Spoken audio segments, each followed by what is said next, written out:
Yang sering lupa itu adalah visi PPDB ini mau ngapain sih sebenarnya gitu. Ya. Jadi visinya itu memang ini kita ingin melakukan upaya bersama. Jadi nggak langsung ujuk-ujuk dengan adanya regulasi ini sudah terjadi. Ini harus kita upayakan untuk melakukan pemerataan akses kepada semua anak, akses layanan pendidikan yang berkualitas. Nah di situ ada 3 hal. Pertama memang ingin kita melakukan pemerataan kualitas pendidikan, akses terhadap kualitas pendidikan. Poin keduanya itu adalah bagaimana lebih berkeadilan. Ya. Terutama untuk yang lebih termarginalkan gitu. Dan yang ketiga itu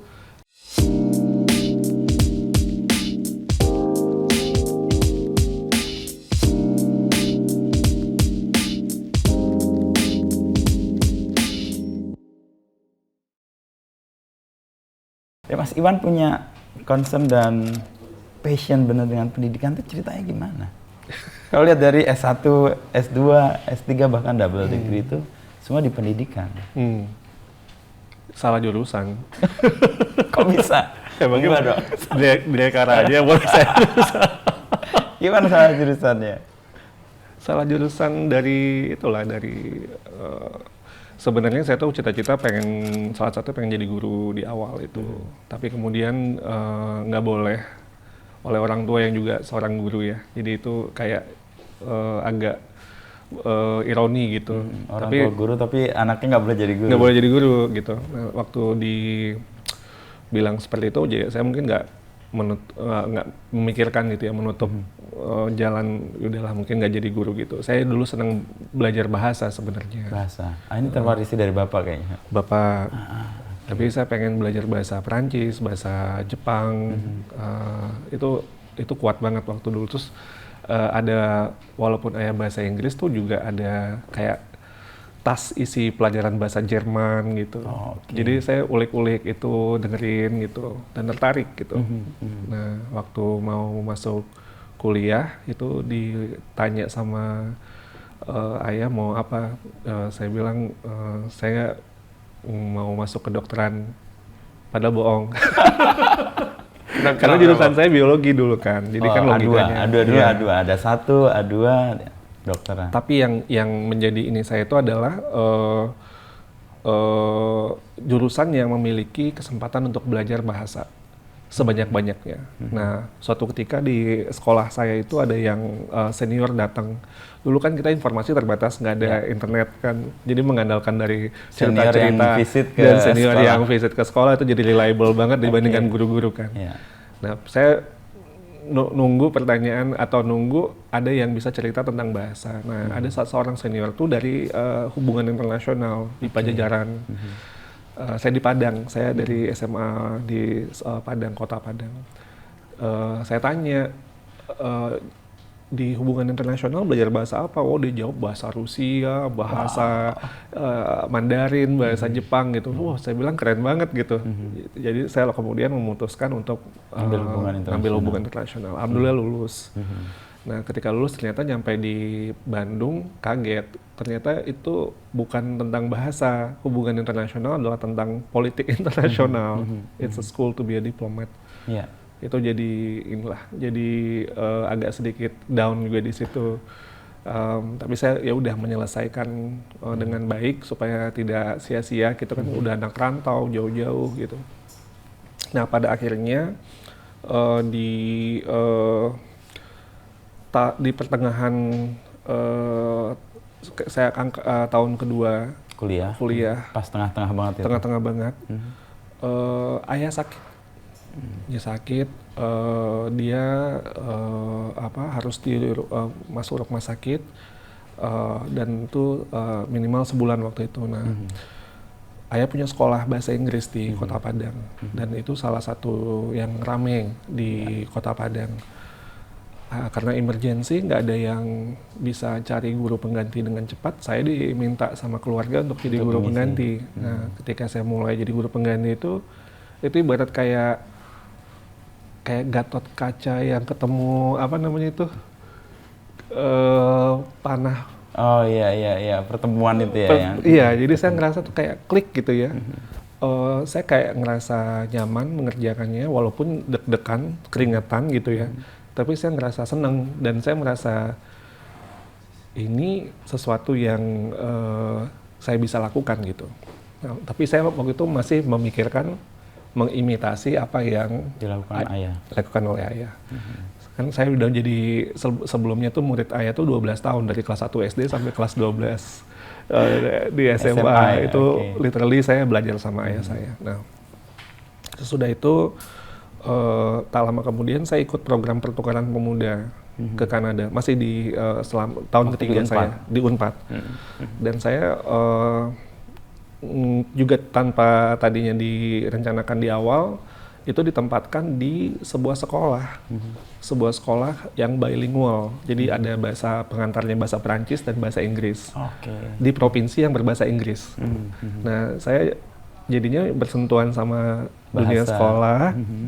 Terus saya lihat dan menarik bagi saya banyak pembelajaran yang saya dapatkan di situ. Oh, begini ya cara mengajar, cara mengelola sekolah gitu ya di negara yang sudah maju. Dan balik dari situ, saya kemudian aktif mengajar 9 bulan programnya, jadi cukup lama. Balik saya ke kampus, saya kemudian ingin bahasa Inggris saya nggak hilang, jadi saya akhirnya mengajar, tapi saya tetap tidak memiliki keinginan menjadi guru. Masih belum? Masih belum. Oke. Nah, itu baru muncul ketika, ini agak aneh sih ceritanya. Saya nonton film tuh namanya Meet Joe Black. Meet Joe Black, ya. Tahu ya? Tahu. Mas Indo? Jadi ada malaikat maut mau ngambil nyawa orang yang udah sepuh, tapi orang sepuh ini dia sukses gitu. Tapi si malaikat mautnya pengen merasakan jadi manusia dulu, jadi dia pengen jalan-jalan jadi manusia dulu kan. Terus saya nonton itu, yang saya kepikiran itu adalah, wah kalau saya jadi orang yang udah tua ini, orang sepuh ini, dan ini sama malaikat maut, tapi dia merasa hidup dia ya silahkan aja ambil nyawa saya gitu ya. Jadi udah pasrah dan dia senang. I've had a good life gitu. Saya membayangkan momen, waduh, kalau saya nanti kalau dijemput malaikat maut atau pas sakratul maut itu gimana saya bisa pada posisi itu. Artinya kita melepaskan hidup di dunia ini dengan bahagia gitu. Nah itu jadi pertanyaan buat saya sudah nonton film itu. Ini anak filsafat. Jadi kayak anak filsafat, esensi hidup. Jadi apa sih yang akan membuat saya tuh bisa pada posisi titik itu, bahagia. si Anthony Hopkins itu kan. Itu jadi pertanyaan saya, dan saya lama kemudian berkutat dengan pertanyaan itu sampai saya menemukan jawaban itu adalah di bidang pendidikan, di dalam kelas. Jadi itu yang membuat saya bahagia. Then I chose to be a teacher. Jadi saya akhirnya memilih jadi guru walaupun banyak pilihan kerja yang lain, perusahaan swasta yang sangat bagus atau jadi pegawai negeri di Deplu pada waktu itu gitu ya. Diplomat lah ya. Jadi diplomat seperti yang mungkin ayah saya juga mendorong saya untuk jadi diplomat gitu. Tapi saya ingin hidup bahagia, mati bahagia gitu. Jadi kebahagiaan yang saya cari, dan saya rasa jalannya ya di situ. Di pendidikan itu. Di pendidikan. Dan di situ kemudian saya all out untuk di bidang pendidikan. Lalu kemudian Mas Iwan juga ambil S2 pendidikan, bahasa, lalu S3 dan sebagainya. Itu wujud untuk memenuhi jawaban atas pertanyaan mendasar tadi. Jadi gini Mas Ino, sebenarnya S2, S3 saya itu adalah konsekuensi dari pencarian saya untuk menjadi seorang guru yang baik. Pertanyaan sederhananya itu adalah gimana saya jadi guru yang baik. That's actually the core question itu di situ. Inti pertanyaan itu di situ gitu. Konsekuensinya adalah harus. Konsekuensinya ternyata iya. Jadi harus seperti ini, harus tahu ini. Jadi ternyata jadi guru yang baik itu sangat luar biasa kompleks gitu. Dan saya terus mencari jawaban yang setiap saya menemukan jawaban, saya mendapatkan banyak pertanyaan baru lagi. Jadi itu akhirnya jadi terus mengembara di bidang akademik itu. Tadi saya nggak merencanakan akan seperti itu gitu. Itu cuma pada momen itu saya ingin tahu tentang ini. Pada momen yang lain saya ingin tahu tentang ini gitu. Jadi ngalir ngikutin konsekuensi atas pertanyaan yang butuh mendapatkan jawaban tadi itu ya. Betul Mas Ino. Oke. Lalu kemudian sekarang kan ada di posisi yang sangat strategis, Dirjen Pendidikan Anak Usia Dini, Menengah dan Dasar ya. Itu menerapkan kalau menyebut kepakaran sebagai pendidikan dan di sini sebuah organisasi yang besar, gimana Mas Iwan? Saya ini agak anomali sih dalam perjalanan hidup saya. Saya tidak pernah punya ambisi, cita-cita menjadi PNS. Saya nggak pernah pengen masuk birokrasi. Jadi ini episode 5 tahun terakhir hidup saya ini betul-betul agak anomali sekali. Ini bisa dibilang saya ngambil resiko yang bukan saya gitu ya. Karena saya nyamannya ya ada di sekolah, ada di ruang kelas gitu. Nah, tapi yang saya lihat adalah pada saat ini kita tuh sedang memiliki satu visi yang berjuang bersama-sama untuk tujuan yang sama seperti ketika saya menjadi seorang guru di kelas, yaitu untuk anak-anak kita. Jadi that's actually the hal yang meyakinkan saya untuk bergabung ke birokrasi, karena ada semacam tekad, komitmen bagaimana kita melakukan problem solving agar anak-anak kita bisa mendapatkan kualitas layanan yang lebih baik. Karena sebagai guru tuh fokus kita adalah kepada anak-anak, bukan kepada yang lain-lain sebenarnya. Dan saya ngerasa, dan sebenarnya ini salah satu refleksi saya ketika S3. Kita tuh harus membuat ada namanya student-centered learning. Lalu harus ada student-centered program. Dan itu harus didukung oleh student-centered policy. Jadi waktu saya bergabung, saya membayangkan, oh mungkin ini jalan Tuhan untuk kemudian saya yang saya pikirkan tadi itu betul. Jadi student-centered policy, jadi kebijakan pendidikan yang berpihak kepada murid gitu. Jauh banget sih kayaknya ya. Jadi kita kayak di level policy, tapi kita harus bisa berempati, sensitif terhadap bagaimana dampaknya ke ruang kelas. Dan itu menurut saya yang saya terus coba lakukan gitu ya. Kadang-kadang berhasil, kadang-kadang belum berhasil gitu. Terus kita sempurnakan. 5 tahun ini ya, berarti kayak anomali yang rumit nggak Mas? Jadi menjadi pendidik, tapi di sini menjadi pemimpin, kan memimpin sebuah upaya yang besar ya, mungkin transformasi juga kalau mau disebut. Betul, itu kompleksitas yang dua hal yang luar biasa berat ya. Yang satu lebih ke policy-nya itu sendiri, yang kedua adalah lead, menjadi pemimpin. Menjadi pemimpin itu saya pada akhirnya mencoba untuk menyatukannya dengan filosofi sebagai pendidik juga. Karena menjadi pemimpin itu adalah menjadi pembelajar. Ketika kita merumuskan kebijakan pun juga itu sebenarnya kita harus berpikir bagaimana kebijakan itu bisa dipahami. Jadi itu sense making mungkin ya, pemaknaan. Pemaknaan dari pemangku kepentingan terhadap kebijakan itu perlu kita pahami. Jangan kebijakan terlalu mengawang-awang sehingga tidak dipahami. Apalagi bisa dilakukan. Dan jangan juga terlalu kompleks. Dan ini saya belajar banget dari Mas Menteri ya. Jadi Mas Menteri mungkin dengan pengalaman beliau di dunia swasta gitu ya, yang sudah melakukan sebuah perubahan sangat disruptif itu, menurut saya saya belajar banyak lah. Jadi memiliki strategi bagaimana melakukan sebuah intervensi yang bisa bermakna dan kemudian berdampak gitu. Dan itu memang sangat tidak mudah dengan ekosistem kita yang sangat kompleks secara populasi, secara geografi, dan secara pengelolaan. Karena kita punya 552 pemerintah daerah yang kalau saya kemarin dari ada agenda UNESCO, saya bilang sama orang UNESCO, kalian anggota PBB cuma 200-an, kita 500. 2 kali lipat dari channel PBB secara keanggotaan di pengelolaan kita. Tapi itu kita nggak menjadikan itu sebagai alasan untuk tidak bisa berinovasi. Kita harus berani mencoba dan kemudian kita terus melakukan iterasi. Sampai pada titik sekarang menjadi guru, pendidik, dan pemimpin, padahal awalnya itu kan menolak menjadi guru. Itu gimana? Ada sempat ngobrol dengan ayah dulu ketika menjalani langkah itu. Beliau keburu meninggal. Beliau meninggal, wasiat beliau sebenarnya saya harus masuk Kemlu sih.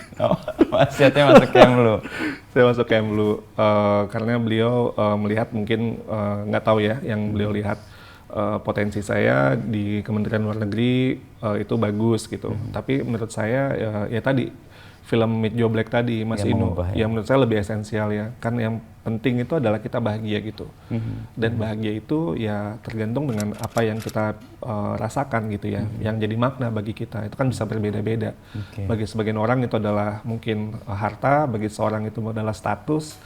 Bagi saya tuh mungkin lebih ke kontribusi gitu, dampak gitu. Dampak yang luas ya. Dampak, bagi saya dampak itu tadinya nggak harus luas. Karena ketika saya menjadi seorang pendidik, menjadi guru dalam sebuah ruang kelas, ketika murid yang ada di dalam ruang kelas saya itu bisa lebih baik dibandingkan sebelum mereka masuk ruang kelas saya udah itu luar biasa banget. Ya. Oke. Itu pengalaman guru paling menyenangkan sih melihat perubahan atau lihat dampak guru ya. lihat dampak dari anak yang kita didik betul, gitu ya. Betul Mas Ino. Betul. Itu sesuatu yang kebahagiaan yang apa ya istilahnya tuh susah didefinisikan. Betul sekali. Saya bisa yang pagi jam 8 ngajar non-stop sampai jam 9 malam. Tapi jam 9 malam saya selesai dengan energi yang lebih besar daripada ketika saya mulai jam 8 pagi. Berarti ngajar itu mendapat energi ya? Betul. It's the best feeling. Jadi bisa seperti itu. Justru recharge ya? Recharge, betul Mas Ino. Nah sekarang soal yang topik yang ini tiap pergantian tahun ajaran itu kan ramai selalu yang soal penerimaan siswa ya. Dan PPDB ini kan jadi isu yang naik turun gitu ya. Sebenarnya kalau dibalik cerita penyelenggaraan itu kan ada hal yang mau disampaikan sebagai value yang besar ya untuk masyarakat ya soal pemerataan, hal-hal yang sifatnya lebih fair kepada orang tua dan anak gitu. Kalau Mas Iwan lihat ini bagaimana PPDB ini? Ya, PPDB ini kan isu atau sebuah kebijakan yang sudah diluncurkan sejak jauh sebelum Mas Menteri ya. Zaman Pak Muhadjir Effendi di tahun 2017. Sebenarnya yang sering lupa itu adalah visi PPDB ini mau ngapain sih sebenarnya gitu. Itu yang sering lewat dalam percakapan di ruang publik ya. Nah, kesempatan ini saya ingin mencoba menyampaikan kembali. Jadi visinya itu memang ini kita ingin melakukan upaya bersama. Jadi nggak langsung ujuk-ujuk dengan adanya regulasi ini sudah terjadi. Ini harus kita upayakan. Jadi upaya bersama secara kolektif pemerintah pusat, pemerintah daerah dan semua pemangku kepentingan lainnya bersama masyarakat untuk melakukan pemerataan akses kepada semua anak. Akses layanan pendidikan yang berkualitas. Jadi itu adalah visi besarnya PPDB. Nah, di situ ada 3 hal. Pertama, memang ingin kita melakukan pemerataan kualitas pendidikan, akses terhadap kualitas pendidikan. Jadi ini kan bagaimana caranya kita berupaya agar ini bisa semakin merata dan semakin baik. Dan ketika kita ngomong masalah pemerataan, poin keduanya itu adalah bagaimana lebih berkeadilan, terutama untuk yang lebih termarginalkan gitu. Keluarga dari dapurnya ya. Iya, betul banget. Dan yang status ekonomi sosialnya yang paling rendah gitu. Nah, ini kita coba untuk makanya ada jalur afirmasi Mas Ino. Itu dibuat eksplisit supaya memastikan bahwa mereka terproteksi dalam upaya kita untuk melakukan pemerataan kualitas. Dan yang ketiga itu ada visi tuh sekolah kan yang sering diributin zonasi ya.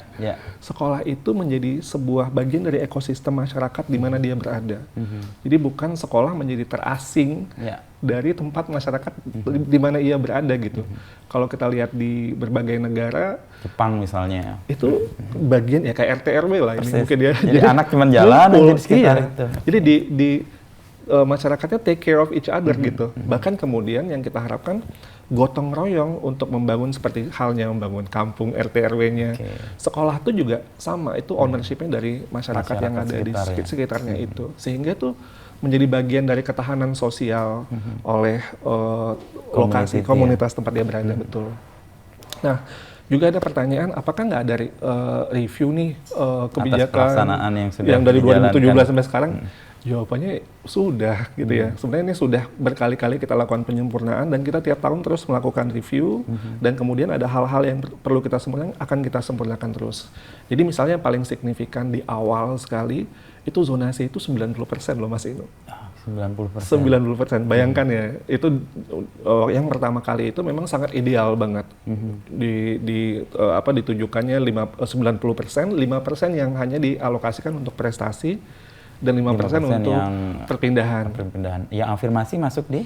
Belum ada. Oh, itu belum ada. Jadi waktu itu masih belum ada afirmasi. Baru kemudian direview di tahun 2019 yang kemudian diterapkan di 2020 zamannya Mas Menteri. Kan waktu itu kita mendengar, wah ternyata Indonesia daerah kepulauan yang di luar Jawa.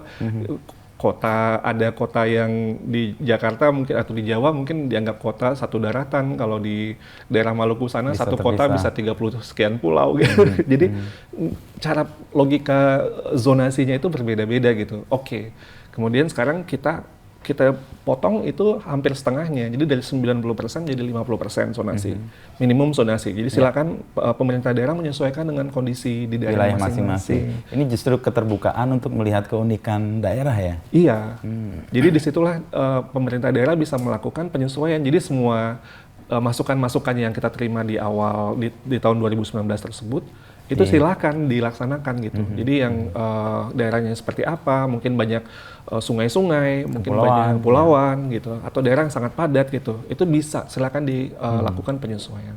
Lalu tapi ada afirmasinya yang kita tambahkan, kita tambahkan jalur afirmasi supaya memastikan yang kelompok yang marginal ini tuh bisa terlindungi lah gitu. Jadi itu spiritnya adalah di situ.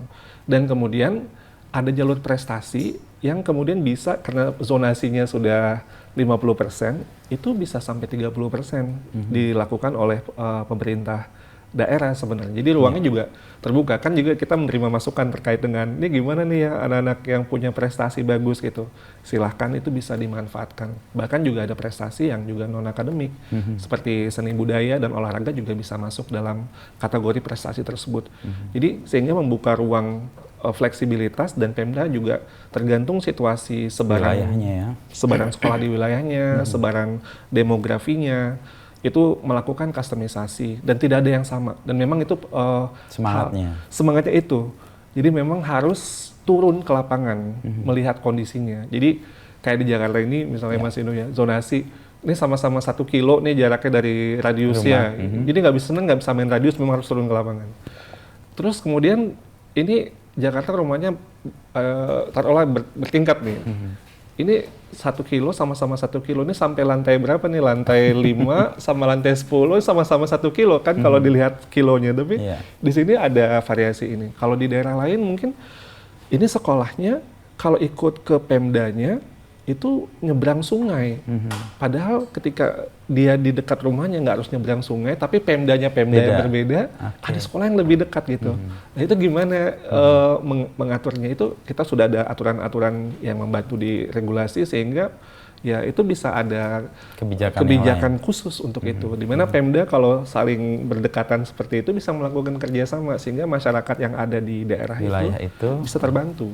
Jadi nggak usah nyebrang sungai gitu. Ya, padahal yang dekat adalah tapi itu beda Pemda gitu. Jadi ego Pemdanya yang diturunkan. Betul. Memang perlu kolaborasi untuk mewujudkan itu. Dan kita lihat nih sudah ada contoh-contoh baik dan mudah-mudahan akan semakin baik dalam tahun ini dan tahun mendatang. Kalau zonasi kan sesuatu yang benar-benar sangat bagus ya, Mas Iwan. Kalau lihat dari spiritnya ya, karena kan menjadikan lembaga pendidikan itu bagian dari komunitas, bagian dari ekosistem, sehingga juga bersama-sama merawat itu. Tapi kadang-kadang orang tua kan punya mimpi yang berbeda tuh. Pengen anaknya sekolah di tempat yang apa efeknya atau favorit lah atau apalah. Merespon itu gimana dengan PPDB ini, Mas? Sebenarnya kita ini ingin bagaimana sekolah itu semuanya semakin baik kan, pemerataan itu semakin baik. Nggak ada yang tinggi sekali dan jauh gitu ya. Jadi sekolah yang sekarang kita anggap favorit itu dulunya juga bukan sebuah sekolah yang langsung jadi sekolah favorit gitu. Itu ada prosesnya. Nah, gotong royong inilah yang kemudian kita harapkan dan kita yakin ini sangat bisa terjadi. Kalau kita lihat dari data ya, Mas Inu, saat ini dari tahun 2022 asesmen nasional mulai dilakukan sampai 2024 ini hasil yang keluar itu progres kita semakin naik. Artinya kualitas ekosistem kita dalam learning recovery, pemulihan pembelajaran itu semakin literasi, numerasi kita itu semakin meningkat. Dari tadinya mungkin masih sekitar 53% yang mencapai kompetensi minimum, sekarang sudah 60 sekian persen. Kompetensi minimum naik. Numerasi yang lebih parah 33, sekarang udah 60-an juga. Itu berarti ada progres secara ekosistem. Nah, pada saat yang bersamaan kita lihat di sekolah-sekolah kita itu semakin merata loh, sekolah yang memiliki kualitas bagus gitu. Dan ini baik itu kita lihat secara individu muridnya gitu ya, kesenjangan antara murid dari kelompok 20% paling baik sosial ekonominya dengan yang belum, itu tuh semakin mendekat. Literasi dan numerasinya itu kita lihat semakin dekat. Juga dari sekolah yang dianggap label favorit dengan sekolah yang dianggap biasa-biasa itu tadi, itu juga semakin mendekat. ya. Jadi Oke. ekosistem itu kayak gini. Ini kita lagi lebih bagus pemulihannya dan itu semakin nutup. Ngikut ya. Nutup. Satu saat akan ketemu. Itu yang kita harapkan. Dan kita lihat ini kita on the right track loh. Dengan PPDB ini kita lihat oh ini kualitas kita ternyata semakin lama semakin bagus dan ini semakin kesenjangan yang kita tadi visi yang PPDB itu kelihatan gitu loh. Dan menurut saya ini sebuah hal yang sangat positif gitu. Nah, gimana kita harus lebih menguatkan lagi, terutama di daerah-daerah yang memang ini harus kita dampingi. Ya. Dan tahun ini kita betul-betul dampingin Pemda, Mas Untuk Inu. bisa membuat kualitas sekolahnya itu juga. Apa sebenarnya yang menentukan sebuah sekolah itu memiliki kualitas yang baik? Kalau Mas Iwan Ini jawaban singkat, mohon jawaban panjang. panjang. Karena kalau pengalaman saya dulu sekolah-sekolah favorit itu otomatis bagus karena dia dapat siswa-siswa terbaik. Nah, Dan itu dari semua daerah yang memang support untuk menjadi baik, otomatis hasilnya baik. ini saya agak mundur ke belakang dulu ya, sedikit ya. Ayah saya, ada satu hal yang pembicaraan saya dengan ayah saya yang paling berkesan bagi saya. Waktu itu saya masih belum mau jadi guru. Ayah saya cuma cerita aja. Ya. Masih denial jadi guru. Masih denial jadi guru. Tapi ayah saya cerita, mungkin saya nggak tahu kenapa dia cerita ini, tapi saya ingat banget. Dia bilang gini, Iwan, guru yang baik itu bukan guru yang murid-muridnya tuh udah pintar-pintar terus dibuat lebih pintar. Itu semua orang bisa melakukan. Itu mudah gitu. Tapi guru yang baik itu adalah murid yang tadinya tuh mungkin sangat sulit, apakah karena perangainya atau karena mungkin dianggap kemampuannya gitu ya. Tapi di tangan dia, murid itu bisa melesat jadi murid yang berprestasi itu. Itu baru guru. Itu baru guru. Nah, saya waktu itu saya ingat banget itu momen itu, dan ketika saya jadi guru tuh entah kenapa itu selalu ada dalam nempel banget di saya. Jadi saya tidak memandang anak ini inputnya seperti apa. Tapi yang ingin saya pastikan adalah di dalam kelas saya, dia bisa, potensinya itu bisa tumbuh dan meningkat. Dan kuncinya menurut ayah saya itu adalah kemauan. Ayah saya tuh banyak nerima anak-anak kayak anak yatim, anak panti asuhan gitu ya. Di sekolahnya tuh gratis untuk ini. Anak-anak yang bandel-bandel gitu tuh ayah saya terima. Itu kalau kalian mau belajar masuk. Jadi ayah saya tuh menekankan kalian mau belajar nggak gitu. Kalau kalian mau belajar, silakan datang dan yuk bener serius belajar. Dan belajar itu ayah saya selalu nantang mereka untuk punya cita-cita. Kalian mau jadi terus seperti ini. Kalian nggak mau untuk seperti itu gitu. Jadi ayah saya menantang mereka untuk memiliki sebuah mimpi. Dan kemudian memiliki kemauan untuk memperjuangkan mimpi itu. Dan menurut saya ini sekolah yang hebat itu seharusnya seperti itu. Apapun kondisi muridnya yang masuk ke dalam sekolah itu, tapi di tangan guru-guru dan tentunya di bawah kepemimpinan kepala sekolah itu, murid-murid yang masuk itu akan melesat.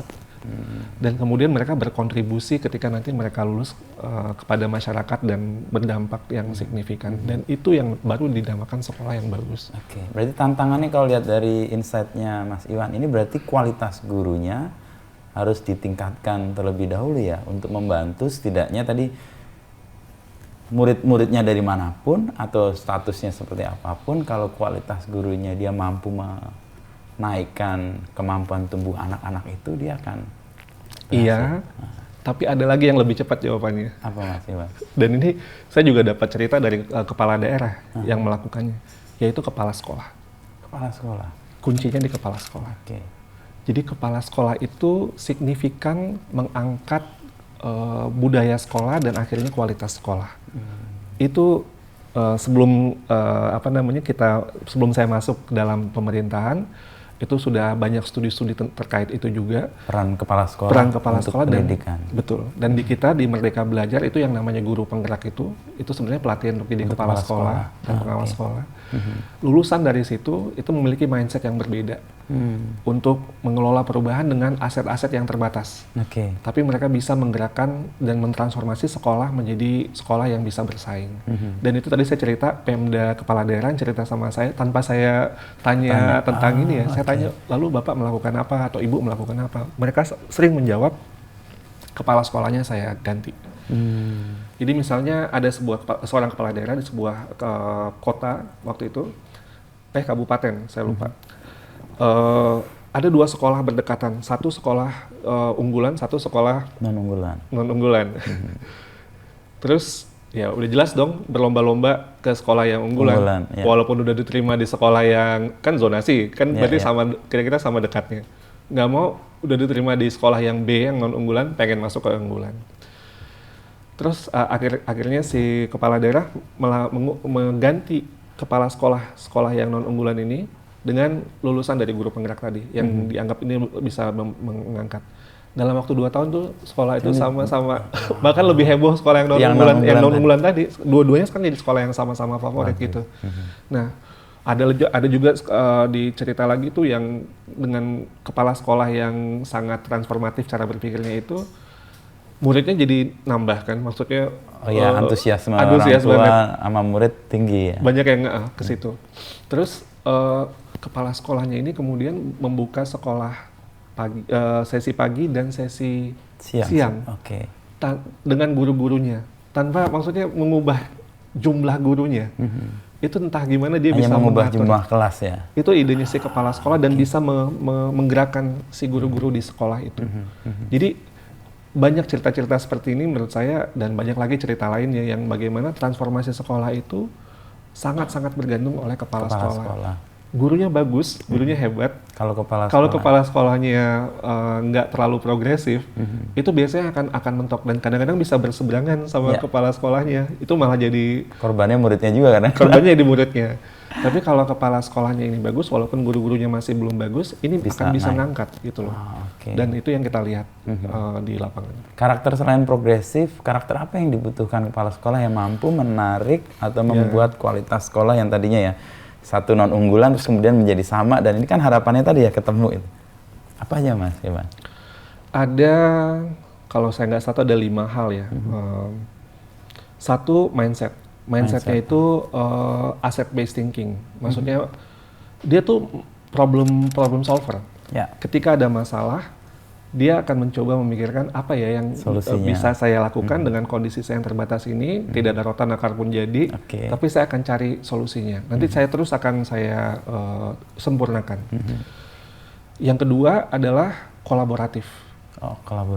Kolaboratif. Dia tahu bahwa dia bisa sendiri. Nggak mungkin sendiri juga. Dia kemudian akan gimana caranya mengajak semua, bahkan juga resource yang ada di luar sekolahnya. Itu pentingnya bahwa sekolah itu ada bagian dari ekosistemnya. Itu pentingnya. Jadi orang tua diajakin, tokoh-tokoh masyarakat diajakin. Jadi akhirnya dia nggak ngerasa sendiri. Yang ketiga, egaliter. Dia tidak merasa dia harus, dia bisa kemudian guru-gurunya yang lead, atau bahkan murid-muridnya yang lead. Saya pernah ke sebuah sekolah ini yang sangat luar biasa di tengah hutan di Kalimantan Timur, hutan sawit. Terus ada sekolah yang kepala sekolahnya itu menanyakan kepada anak-anak tentang masukan untuk kurikulum tahun ajaran baru. Ini sekolah swasta mahal Jakarta belum tentu seperti itu. Ini bisa seperti itu. Secara filosofi pendidikan tuh itu progresif sekali gitu. Itu karena egaliter tadi. Kan tadi ada sudah merasakan budaya egaliter tadi itu. Terus yang keempat, filosofi dia adalah berpihak pada anak. Jadi dia melakukan semua pengelolaan itu bagaimana untuk memaksimalkan layanan kepada anak. Dan yang kelima, dia seorang pembelajar tentunya. Dia nggak pernah merasa selesai, dia harus terus belajar, dan dia walaupun sesibuk apapun pasti meluangkan waktu untuk belajar. Itu yang saya lihat dari berbagai episode di lapangan. Kepala sekolah seperti itu sangat transformatif. Di pelosok-pelosok negeri pun kita menemukan kepala sekolah dengan ciri-ciri seperti itu. Nah, kepala sekolah yang punya karakter atau ciri yang 5 tadi, dengan PPDB yang diterapkan masif dan kepentingan adalah untuk pemerataan dan keadilan tadi, harusnya kan menjadi penggerak atau poin yang membuat sekolah-sekolah yang tadinya dianggap sebelah mata oleh orang tua, enggak dong, ada ruang bahwa sekolah ini juga tumbuh. Betul. Jadi itulah intervensi SDM tadi yang menurut saya yang mungkin yang paling cepat ya. Jadi yang paling cepat yang kita lihat kepala daerahnya yang cerita sama kita. Mereka Yang nyebut adalah kepala sekolah. itu adalah kepala sekolahnya dilakukan diganti dengan yang betul-betul bisa berpikir progresif, Oke. yang siap dengan mengelola perubahan dengan keterbatasan dan tidak mudah putus asa. Selain dari kepala daerah, dari kementerian sendiri apa peran untuk membangun atau menumbuhkan kepala sekolah yang tadi, yang progresif, yang egaliter, yang problem solver, yang dia kolaboratif? Ya, itu sebenarnya yang kepala sekolah dari guru penggerak itu tuh program dari kita, Mas dari Inu. Itu flagship programnya Merdeka Belajar. Itu program, ini episode Merdeka Belajar kelima, pendidikan guru penggerak. Dan tujuannya di sini memang untuk bagaimana membuat sebuah transformasi the new generation of school leadership. Jadi dari awal Mas Menteri sudah sangat yakin bahwa untuk menjadikan Merdeka Belajar ini sebagai sebuah gerakan, bukan sekedar sebuah kebijakan, ini kita perlu change agents, agen-agen perubahan di lapangan. Dan itu adalah kepala sekolah. Dan itu adalah kepala sekolah dan juga pengawas sekolah, by the way. Terhadap kritik atas Merdeka Belajar, sikapnya gimana sih? Katanya kan, belum siap, semuanya masih, banyak yang meragukan itu bisa jalan tadi kita lihat keragaman wilayah, keragaman kultur dan sebagainya. Saya lihat ini half glass full bukan half glass empty sih. Ini optimis banget ya, benar. Jadi saya ngelihat bahwa ini kita lagi bergerak. Oke. Kita tidak sempurna. Persis. Perubahan itu memang harus terjadi ya, memang dari sedikit lama-lama mudah-mudahan terus menjadi bukit. Saya yakin yang kita lihat di lapangan itu sangat otentik sekali. Di daerah-daerah pelosok pun yang mungkin saya sendiri juga kaget gitu. Kita menemukan Indonesia memiliki guru-guru yang memiliki resiliensi luar biasa. Kita ini negara gotong royong, Mas Inu. Oh, itu terasa betul ya di daerah-daerah. Saya sangat merasakan betul sejak pandemi dan sampai sekarang. Itu yang menggerakkan ekosistem kita. Misalnya saya di Kabupaten Pangkajene Kepulauan, saya ke sana. Ketemu sama beberapa komunitas guru ya. Mereka penggerak di daerah Pangkajene Kepulauan. Ini kabupaten yang punya 117 pulau yang tersebar dari Sulawesi Selatan sampai terus ke NTB. Luas banget. Iya, sampai ke bawah ya. Dan yang paling selatan yang dekat NTB itu lebih dekat ke NTB daripada dari Pangkajenenya. Itu 36 jam dari Pangkajene dan 6 jam dari NTB. Itu seluas itu yang mereka harus lakukan. Nah, tentunya ini buat pemerintah daerahnya bingung kan gimana mengelolanya. Tapi apa yang terjadi? Para penggerak ini, mereka itu berhimpun, membuat forum untuk namanya Guru Hebat Berbagi, untuk nyebrangin ke pulau-pulau itu. Terdekat ya. Itu tentunya dengan restu dinas tapi mereka itu inisiatif mereka dan mereka melakukan itu di waktu luang mereka. Jadi mereka nyebrang dari pulau ke pulau itu untuk memastikan teman-temannya di pulau-pulau lain pun juga mendapatkan apa yang sudah mereka dapatkan. Itu semangat itu datangnya dari mana kalau bukan dari filosofi gotong royong gitu. Jadi gotong royong itu kan sangat selfless ya. Dia merasa bahwa memberikan ke orang lain. Apa yang dia rasakan. Itu mungkin di sana bukan masalah saya, tapi saya merasa saya perlu bantu. Ada solidaritas di situ. Itu juga kita lihat di daerah-daerah timur. Kemarin saya di NTT juga sama. Spiritnya itu spirit gimana kita bisa, ya memang berat sekali tantangannya, tapi mereka kemudian ya nggak apa-apa, yuk kita lakukan sama-sama gitu. Nah, itu kita perlu leader untuk bisa menggerakkan ke sana. Tapi semangat gotong royong itu real sekali. Dan itu yang menurut saya yang membuat ekosistem kita resilient dan kita tidak pernah kekurangan guru-guru hebat. Karena di negara gotong royong, menurut saya kita itu memiliki sense yang ingin melayani dan memberikan dampak, memberikan makna kepada orang lain. Dan itu sebenarnya esensi dari seorang pendidik yang baik itu, memiliki motivasi untuk memberikan pelayanan, memberikan dampak. Kita sangat banyak menurut saya ke guru-guru kita yang memiliki semangat value itu. Jadi Indonesia untuk masalah pendidikan dengan modal guru-guru seperti itu, menurut saya kita perlu optimis. Tapi kita harus melakukan intervensi yang benar ya. Supaya jumlah kayak tadi guru-guru penggerak atau mereka yang mampu melakukan perubahan itu makin banyak. Betul. Sudah 100.000 loh. 100.000 ya. Yang lulusannya dari tahun 2020. sampai sekarang tuh udah 200.000 Mas Inu. Ya, harapannya dampaknya kan menjadi lebih Iya, luas ya, lebih sistemik. cepat juga sistemik Iya. ya. Dan ini ditemukan Mas Iwan ketika banyak jalan ke wilayah-wilayah remote ya, tadi di Kalimantan, pedalaman hutan, tadi di Pakajene yang lalu di NTT dan sebagainya. Apa yang ingin Mas Iwan dapat dari kunjungan-kunjungan yang kalau dimintakan ngapain ke daerah-daerah yang sangat remote gitu? Sebenarnya apa yang mau ditemukan? Saya tuh ingin mendapatkan feedback. Saya ingin mendapatkan umpan balik, saya ingin belajar dari mereka. Mas Menteri selalu bilang dari awal, kita jangan merasa Jakarta yang paling tahu apa yang harus dilakukan di seluruh Indonesia. Bener nih, guru beneran. Jadi masih mau belajar dari. Jadi kita harus betul-betul ngecek di lapangan. Kita harus ya tentunya banyak PR. Tentunya ya kita tahu. Itu pasti ya. Kita nggak negara seluas ini. Half glass full ya. Ya. Jadi kita tapi dari apa yang sudah terjadi, apalagi di wilayah-wilayah yang sulit, gimana sih mereka bisa melakukan itu gitu? Ini walaupun kadang-kadang kita tuh bukan kadang-kadang sama dinas di sana agak sering nggak enakan Mas Inu. Kita bukan milih sekolah yang favorit. Oh, untuk didatangi. Untuk didatangi. Tapi justru karena itu kan pengen mendapatkan feedback yang real kan. Betul. Jadi kita pernah ada yang di daerah saya nggak sebutkan ya, tapi kita ke sana terus kepala dinasnya nggak enak karena sekolah favoritnya nggak dikunjungin. Kita kira sebelum balik itu menyempatkan. Kita diminta 5 menit untuk menyempatkan, mereka udah dandan. Mereka udah kayak bersiap nih dari salah satu daerah timur ya. Jadi adat di situ ya kita harus di tamu itu betul-betul dilayani, dihormati. Jadi akhirnya kita datang walaupun cuma 5 menit, 10 menit di situ supaya ya kita berinteraksi sebentar gitu ya. Tapi semangat kami adalah kami ingin betul-betul mendapatkan feedback. Kami ingin betul-betul belajar. Jadi kadang-kadang yang lebih tahu inspirasi kita itu justru guru-guru, kepala sekolah, pengawas sekolah di lapangan, Mas Inu.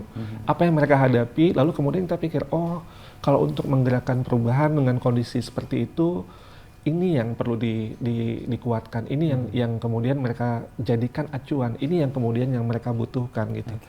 Yang itu menurut saya itu luar biasa sih. Bagi saya pembelajaran yang sangat kaya dan mungkin mahal ya karena menurut saya ini pengalaman anomali saya yang yang sangat kaya sekali dan mengkoneksikan berbagai hal yang pemahaman kita sebelumnya tapi sangat kontekstual dengan kondisi Indonesia yang sangat beragam.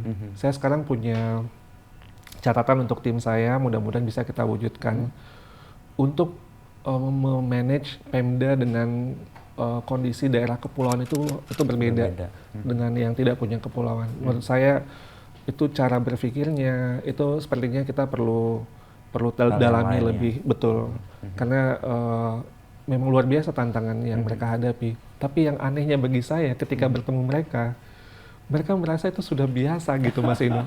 Itu tuh saya nggak ngerti deh itu.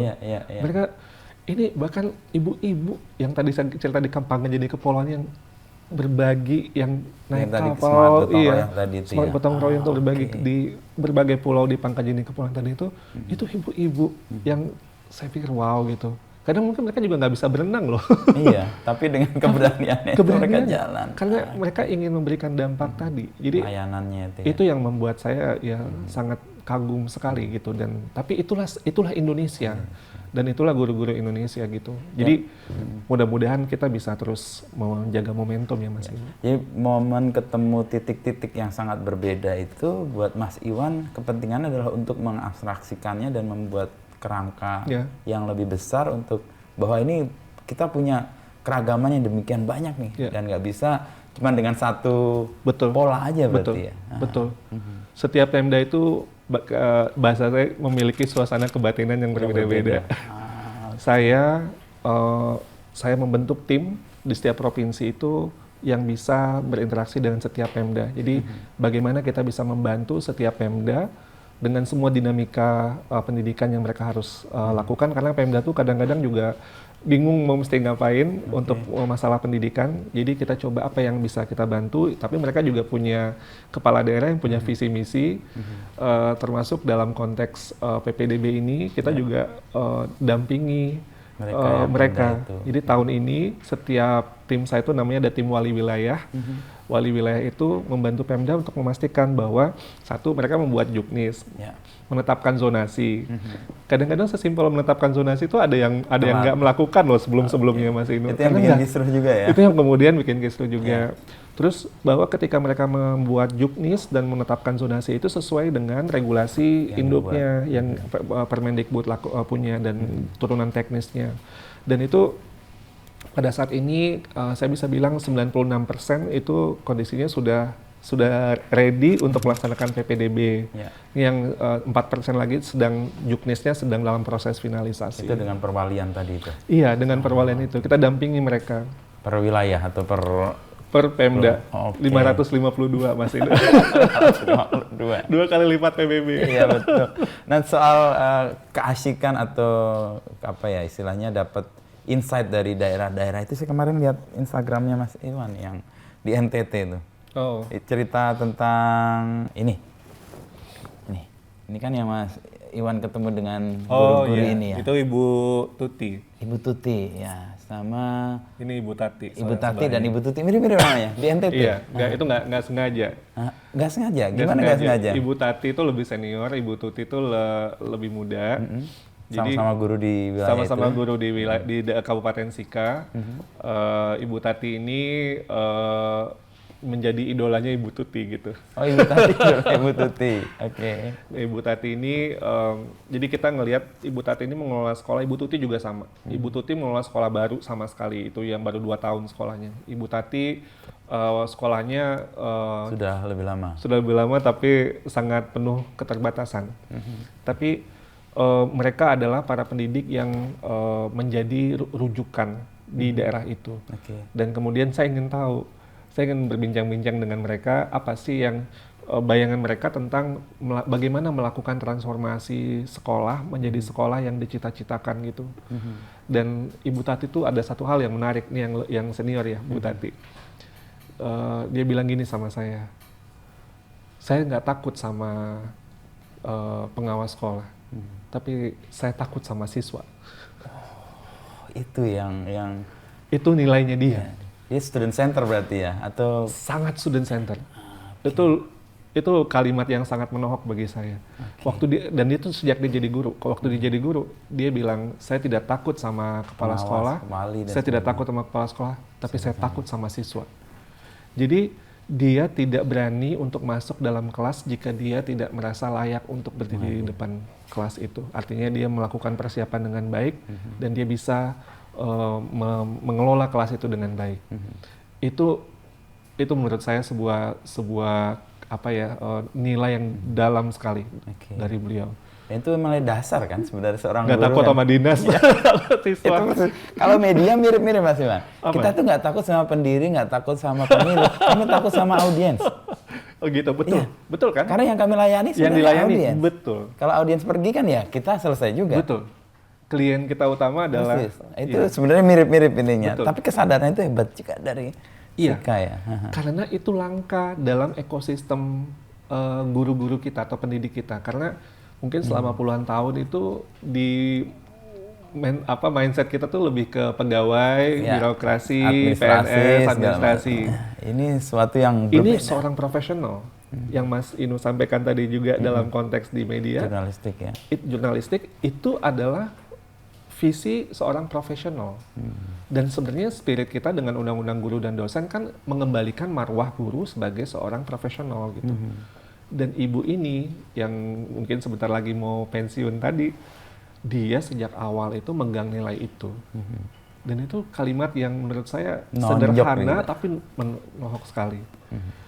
Ibu Tuti ini Yang lebih muda Ibu Tuti. Ini lebih muda. Ini sekolahnya baru 2 tahun. Jadi luar biasa kan tantangan yang dia hadapi dengan penuh keterbatasan. Tapi ambisinya tinggi. Oke. Ekspektasinya Bagus. tinggi. Membangun mimpi tadi kan Membangun seperti mimpi ayah tadi, Mas Iwan betul. sebut tadi ya. Dan dia bagaimana dia memastikan setiap gurunya dia betul-betul cek, dia kemudian lakukan komunitas belajar, dia kemudian bantu guru-gurunya untuk berkembang, sama-sama kemudian dia berkembang, sehingga pelan-pelan tuh sekolahnya tuh bisa tumbuh menjadi lebih baik. Dan yang terpenting Mas Inu, saya yang selalu cek kalau di lapangan itu gimana murid-muridnya. Itu nggak bisa bohong. Ya, akan tercermin ya. Akan tercermin. Relasi, ekspresi murid-murid. Ekspresi murid-muridnya. Oke. Kebahagiaan murid-murid yang saya lihat di situ tuh itu menurut saya luar biasa. Genuine ya. Genuine. Ya karena hubungan yang memanusiakan yang terjadi di dalam ekosistem sekolah itu. Bahwa si murid-murid merasa mereka diperhatikan, ditumbuhkan. Dan energi gurunya sepenuhnya dicurahkan kepada muridnya tadi ya. Yang saya takut bukan wali tapi murid. Betul. Mulia sekali itu. Itu luar biasa sih menurut saya. Dan itu Mas Inu, mereka nggak pakai teori yang hebat-hebat, yang teori yang super canggih-canggih gitu, tapi tumbuh dari betul-betul kesadaran terhadap profesinya itu. Dan itu yang menurut saya jadi modal kuat buat Indonesia bisa terus bergerak. Jadi kita ngelihatnya ini sebuah gerakan. Memang belum semua, masih banyak PR kita yang harus kita lakukan. Tapi dari para agen-agen perubahan ini, mereka kemudian akan bisa menjadi penggerak untuk yang lain juga. Penggerak untuk yang lain, sehingga yang lainnya pun lama-lama juga semakin lama semakin bisa bergerak pada arah yang sama, yaitu melayani anak-anak kita dengan sebaik-baiknya. 5 tahun, tadi Mas Iwan menyebutkan anomali.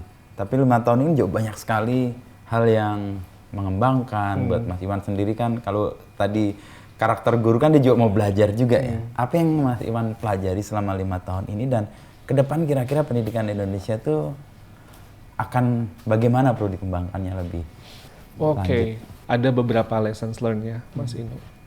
Yang pertama, semua elemen dalam pendidikan itu sebenarnya harus terintegrasi. Kita nggak bisa bekerja dengan silo. Sesuatu yang menurut saya juga saya pelajari dengan peran saya sekarang itu adalah kita sekarang di Kementerian Pendidikan ini kita bekerjanya itu betul-betul ngobrol. Eselon 1 itu ngobrol. Setiap kita mengeluarkan program itu semuanya itu didiskusikan sama-sama. Mas Menteri itu punya dari awal itu punya ekspektasi. Ketika kita merumuskan sebuah kebijakan, itu semuanya harus ngobrol. Tidak bisa, walaupun itu bukan tusinya dia secara spesifik ya. Nggak silo-silo lagi lah ya. Tidak silo. Jadi kita punya arah yang clear, yaitu bagaimana menciptakan profil pelajar Pancasila. Jadi murid-murid kita itu menjadi kunci utamanya. Dan kita tahu SDM ini adalah SDM masa depan Indonesia yang harus menjadi pembelajar sepanjang hayat. Untuk itu, maka perlu dikuatkan kemampuan mereka untuk menjadi pembelajar sepanjang hayat. Bukan lagi menghafal konten, tapi lebih ke berpikir kritis, memecahkan masalah, kreatif, dan juga karakter. Nah, untuk mencapai inilah kita membuat sebuah kurikulum yang lebih fleksibel, yang kemudian bisa memberi ruang. Kita cut itu sampai 40%, kita kurangi dari kurikulum sebelahnya. Jadi murid bisa belajar lebih dalam, guru diberikan izin, keleluasaan untuk bisa mengajar sesuai dengan di mana anaknya berada, mau turun 2 level juga boleh gitu. Dan kemudian kita mengembangkan pembelajaran yang berbasis project based learning, di mana semua mata pelajaran berkolaborasi. Itu sebenarnya cikal bakal untuk berpikir interdisipliner. Kalau kita mau lihat strategis ke depan. Jadi sejak dari PAUD pun kita minta guru-guru kita, murid-murid kita untuk bergerak dalam ruang yang kolaboratif lintas disiplin dan bisa menemukan esensi bersama-sama. Itu sebenarnya esensi dari P5 tadi itu. Secara strategis.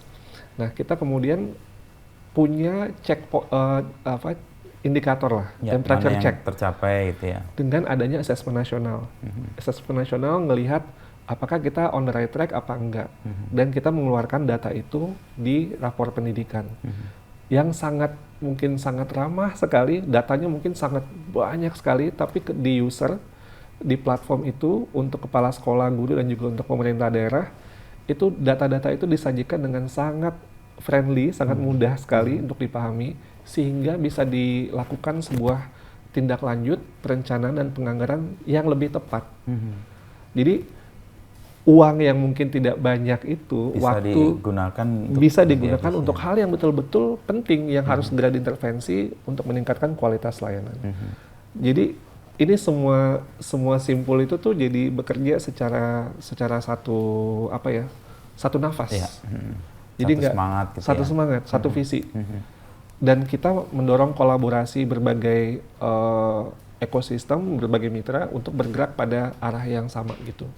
Dan yang menurut saya itu sesuatu yang terlihat mudah dalam konteks teori gitu ya. Tapi dalam praktiknya. Tapi ketika saya dalam berbagai forum internasional itu tidak banyak negara yang melakukan itu. Ya, ya. Jadi itu menurut saya satu alignment kita itu menurut saya sesuatu hal yang mahal yang saat ini sudah terjadi. Jadi kebijakan Merdeka Belajar itu sebenarnya sebuah rangkaian yang tidak terpisahkan satu sama lain gitu. Dari SDM-nya, dari kurikulumnya, dari assessment-nya, semuanya itu satu kesatuan. Yang kedua, teknologi. Menurut saya kita mungkin salah satu yang bisa membuat teknologi yang lebih tepat guna dan lebih ramah kepada user. Tadi saya cerita di pelosok-pelosok Nusantara itu, Mas Inu, mereka tuh menyebut saya menggunakan platform Merdeka Mengajar untuk bagaimana mempelajari materi ini. Saya kemudian melihat lapor pendidikan supaya saya sebagai kepala sekolah tahu apa yang harus saya lakukan. Yang di NTT, yang bukan di Sika tapi di Kabupaten Kupang itu bilang, sebelumnya saya hanya berkhayal saja Pak untuk membuat perencanaan. Sekarang dengan adanya rapor saya jadi lebih tahu, lebih jelas arahnya gitu. Itu membantu untuk driving the behavior. Jadi bukan hanya melihat data, tapi juga mendorong perubahan perilaku ya. Yang kita harapkan. Karena teknologi tadi. Karena teknologi tadi. Dan itu masif sekali di seluruh Indonesia. Ketiga, saya harus bilang sekali lagi gotong royong, Mas Inu. Gotong royong, yang tadi ditemukan juga di semua daerah. Kita sering lupa. Saya dulu kan di G20. Oh iya, jadi lead ya untuk diplomasi juga. G20 Indonesia di bidang pendidikan, kita memasukkan gotong royong sebagai salah satu framework untuk melakukan pemulihan pembelajaran global di G20. Dan diterima? Diterima. Dan itu aneh. Maksudnya itu kita tadinya nggak rencanakan. Jadi Mas Menteri di awal memberikan sambutan di awal, dan itu waktu itu masih hybrid karena masih ada Omicron, virus COVID-nya Omicron, ya kita harus Zoom. Dan tiba-tiba di echo oleh negara lain. Secara verbal, Mas Menteri menyampaikan secara Zoom. Yang lain kemudian mendengar dan mungkin dengan patah-patah pronunciation-nya. Dan akhirnya di echo sehingga di pertemuan kedua beberapa bulan kemudian. Pertemuan langsung atau itu langsung? Itu langsung diminta oleh, saya lupa dari negara mana, untuk masuk dalam draft deklarasi. Dan akhirnya itu masuk dalam laporan akhir untuk bidang pendidikan karena negara lain melihat ini bagus banget konsepnya, dan ini yang kita butuhkan untuk pemulihan pendidikan global pasca pandemi. Dan itu di kita tuh dianggap biasa. Padahal saking biasanya kadang-kadang lupa untuk menjadi sebuah rujukan. Kalau bagi saya, pandangan saya, gotong royong itu lebih dalam dari sekedar kata kolaborasi. Kolaborasi ya mungkin kita ya bekerja sama untuk mencapai sebuah tujuan. Tapi kalau gotong royong yang kayak ibu-ibu di Pangkajene Kepulauan tadi atau di NTT tadi, ada sense of solidaritas dan empati secara sosial, kolektif, untuk bagaimana kita maju bersama-sama. Jadi esensi dari apa yang kita lakukan sekarang ini sebenarnya adalah bagaimana kita semua ini bisa maju bersama. Kita lebih menekankan bukan untuk kompetisinya, tapi untuk bersama-sama. Jadi filosofi penggerak yang sering Mas Menteri sebutkan itu sebenarnya Anda sebagai guru nggak bisa cuma guru berprestasi aja yang kita anggap bagus. Anda baru ada, kita lihat punya value bagus, kalau Anda menjadi menggerakkan yang lain. Sekolah juga sama. Sekolah bukan sekolah unggulan. Sekolah yang bagus adalah sekolah penggerak. Sekolah yang kemudian bisa beri dampak kepada sekolah lain, pada ekosistem lain, sehingga Pemda itu bisa terbantu, ekosistem pendidikan di 552 tadi itu akhirnya bisa semakin baik. Harapannya begitu, Mas Inu. Dan 5 tahun ini kan bekerja sama dengan Mas Menteri nih. Apa kesan Mas Iwan dengan Mas Menteri? Sama-sama muda, pasti juga berelasi dengan birokrasi, dengan DPR dan sebagainya, dan kerumitan yang ada. Gimana Mas Iwan? Belajar banyak, Mas Inu. Belajar banyak. Sangat Saya merasa sangat beruntung. Ini pengalaman yang sekali lagi ya, saya tidak Anomali. anomali. Di luar norm. Di luar norma saya yang sebelumnya. Tapi saya belajar banyak dari Mas Menteri. Menurut saya beliau sangat jenius sih. Berpikirnya sangat visioner jauh ke depan. Saya juga sangat tersentuh ketika beliau memilih jalur untuk masuk ke dalam birokrasi, padahal sudah sangat nyaman dengan apa yang beliau hasilkan di swasta gitu ya. Menurut saya itu pilihan karena memang ada panggilan untuk berkontribusi untuk negara. Kan beliau juga keturunan keluarga pejuang, jadi darah itu juga masih kental di beliau gitu. Dan saya juga ngelihat cara ini ya, cara berpikir memecahkan masalah, Mas Inu. Itu menurut saya yang saya sebagai seorang akademisi, saya dari juga latar belakang kampus sebelum saya masuk ke birokrasi ini, saya merasa itu mungkin kita yang sering lupa. Jadi kita mungkin bagus dalam hal substansi, kerangka, tapi untuk eksekusi, implementasi, itu beda, logikanya beda. Itu kita harus betul-betul melihat konteks dan harus mengambil keputusan yang kadang-kadang sulit, tapi harus dilakukan, tapi nggak bisa semuanya ideal. Jadi harus melakukan prioritas, dan itu yang menjadi pemimpin menurut saya yang terberat itu adalah membuat keputusan. Kalau kita sebagai akademisi, kan kalau akademisi enak ya, baca buku dulu, lalu lihat apa yang sebelumnya, gitu kan.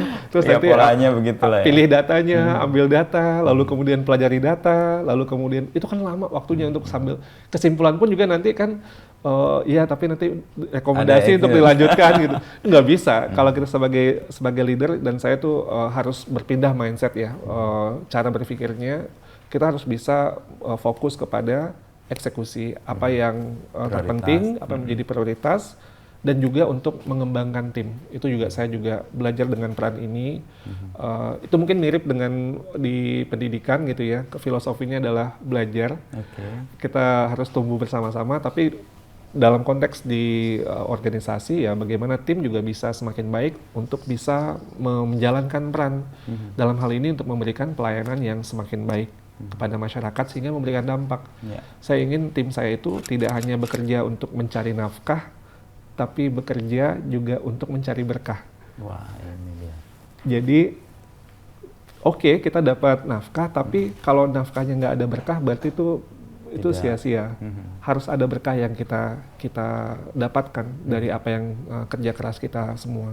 Walaupun itu kecil, tapi mudah-mudahan itu bisa membawa semangat untuk semakin baik lagi. Gitu, Mas Inu. Kalau tadi kita ngobrol di awal kan Mas Iwan awal nggak mau jadi guru, akhirnya jadi guru. Terus kemudian menggantikan peran ayah yang tidak disengaja gitu ya.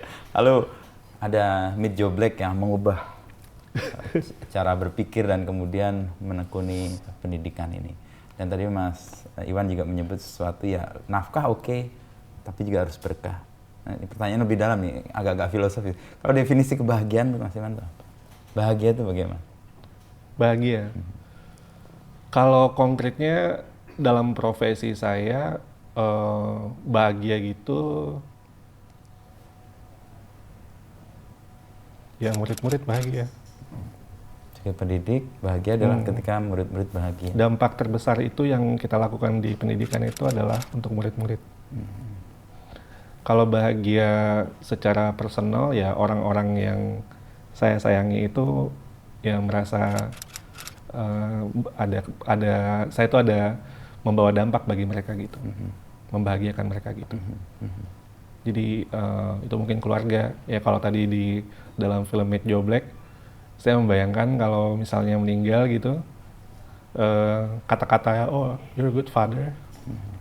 Itu adalah kebahagiaan yang itu kemudian. Sudah bahagia bagi saya. Kalau tadi dari Ibu Tati ya, Ibu Tuti dan Tati tadi. Tati. Ya, dua guru dan pendidik, dan bisa dikategorikan sebagai penggerak juga mereka ya. Kebahagiaan mereka kayaknya juga tercermin ketika murid-murid mereka bahagia juga ya. Makanya kalau sesama pendidik, menurut saya itu bahasa yang kita tidak mungkin sampaikan gitu ya, tapi orientasi cara kita berpikir tuh pasti kepada murid. Kalau menurut saya, sebenarnya ini kan ajaran dari Ki Hajar Dewantara ya. Ki Hajar Dewantara itu bilang kita itu pendidik itu harus bebas dari segala ikatan, dengan suci hati mendekati sang anak, tidak untuk meminta segala hak, tapi untuk berhamba pada sang anak. Jadi menurut saya tuh itu filosofi salah satu azas Taman Siswa, pendirian Taman Siswa di 1922 ya. Menurut saya itu dalam sekali sih. Jadi lepaskan kita dari semua ikatan apapun, ketika kita menjalankan profesi guru ya kita betul-betul mengikuti kepada apa yang dibutuhkan oleh murid dengan sepenuh hati gitu. Dan tadi poin yang Mas Iwan sebut soal pembelajar terus-menerus. Intinya kan kita nggak berhenti belajar ketika kita menjadi murid. Ketika kita hidup dalam lingkungan apapun terus belajar, dan itu sebenarnya mau ditanamkan dengan karakter dengan Merdeka Belajar ini juga ya. Iya. Karena kita harus menciptakan SDM menjadi pembelajar sepanjang hayat. As simple as that. Kalau kita, walaupun SDM kita pintar, tapi mereka tidak mau belajar, stuck gitu ya di satu titik, atau tidak mampu belajar, maka kita akan, apapun yang kita mimpikan tidak akan terjadi. Kita harus memiliki SDM yang mampu dan mau untuk belajar, dan merasa belajar itu ya part of daily life aja. Daily life. Nggak harus ketika kamu sekolah gitu ya. Betul. Jadi kita harus betul-betul memberikan fondasi. Belajar itu bukanlah hal yang menakutkan. Belajar itu adalah hal yang menyenangkan, bahkan menjadi kebutuhan gitu. Jadi kalau udah butuh tuh ya muncul sendiri. Kayak tadi ayah menyebut kan, kalau kamu mau nggak sekolah ini, kalau nggak mau ya, kalau mau pun ditantang dengan mimpi yang lebih tinggi lagi. Itu yang kayak self atau api yang membakar dan menyala-nyala terus di dalam diri. Iya, itu kuncinya sih. Dan kayaknya ayah sudah melihat ini nggak jadi diplomat tapi jadi pendidik yang kemudian memberikan pengaruh yang lebih luas. Salah satunya di G20 tadi kan. Itu kan juga peran-peran yang meluaskan apa yang menjadi kekuatan di Indonesia yang kita anggap sebelah mata, tapi di luar sebenarnya dianggap sebagai wah ini nggak sekedar kolaborasi nih, gotong royong beyond kolaborasi, betul. Itu. Itu bagi saya juga satu momen yang nggak terlupakan waktu di G20. Itu tidak kita rencanakan. Jadi begitu banyak hal yang di balik di dapurnya itu yang di G20 itu menghadapi negara besar kan, ada Amerika Serikat, ada Cina, Rusia, Jerman, Inggris, semuanya itu ada di situ kan, 20 negara besar dunia. Dengan egonya masing-masing. Tapi kita di bidang pendidikan waktu itu nggak nyangka pidato Mas Menteri yang kemudian menekankan gotong royong yang kita pikir hanya mengenalkan itu malah diulang-ulang oleh negara, sampai di pertemuan menteri itu menjadi bagian dari pidatonya hampir semua menteri pendidikan. Jadi bukan hanya di laporan, tapi direkognisi oleh menteri-menteri pendidikan yang hadir pada saat itu. Ini menurut saya sih luar biasa sih gotong royong itu. Pancasila, gotong royong, kita tuh banyak banget nilai-nilai yang kalau kita Indonesia, pendiri Republik ini jenius luar biasa sih menurut saya. Dan itu kalau kita baru sadar itu menjadi penting dan punya nilai besar ketika kita berelasi dengan negara lain. Betul Mas Inu. Dan itu memang fase yang membuat kita tersadar. Kalau kita misalnya keluar kan baru sadar, oh ternyata Indonesia tuh jauh lebih kaya. Betul. Bhinneka Tunggal Ika itu kalah loh itu Amerika yang e pluribus et unum, yang mirip-mirip lah ya. Yang mirip-mirip, tapi mereka malah bukan ke sana. Kita lebih ke toast salad filosofi, mereka malah melting pot. Malah nggak bisa jadi melting pot karena semuanya itu unik gitu. That's the genius of our founding fathers and mothers. Founding parents. Makasih Mas Iwan ngobrolnya. Mas Inu. Sesuatu yang mencerahkan sama-sama pendidik nih, jadi inget. Saya sering kemarin ngobrol dengan namanya Anton Ismail. Dia juga lagi hobi banget mengajar. Tapi ngajar fotografi. Jadi sama kelasnya itu dia hanya akan mengajar kepada yang mau. Caranya adalah kelas dibuka jam 6 pagi. Hanya mereka yang punya kemauan kuat yang akan datang. Kalau mereka nggak kuat, dia akan filternya gitu ya? Ya filteringnya. Dan ketika dia udah mau, di-challenge mimpi yang tinggi. Mirip dengan ayah, Mas Iwan. Dan saya melihat pola yang mirip, pendidik-pendidik yang menjadi penggerak itu Betul. Rata-rata men-challenge itu. Itunya seleksi masuknya kayak gitu. Seleksi masuk terbuka buat semua. Jadi bukan titipan Pemda. Titipan Pemda boleh masuk, tapi kalau mereka nggak punya kemauan, mereka akan gugur aja. Gugur, ya. Jadi kebuka, guru honorer boleh masuk, guru mana-mana boleh masuk. Karena Jadi kemauan itu memang mereka mau. akan menjadi api yang terus membuat Yes. dia nyala. Seleksi dengan sendirinya itu. Dan itu yang kita butuhkan jadi pemimpin. Ya gitu Mas Inu. Thank you Mas Iwan. Thank you Mas Inu.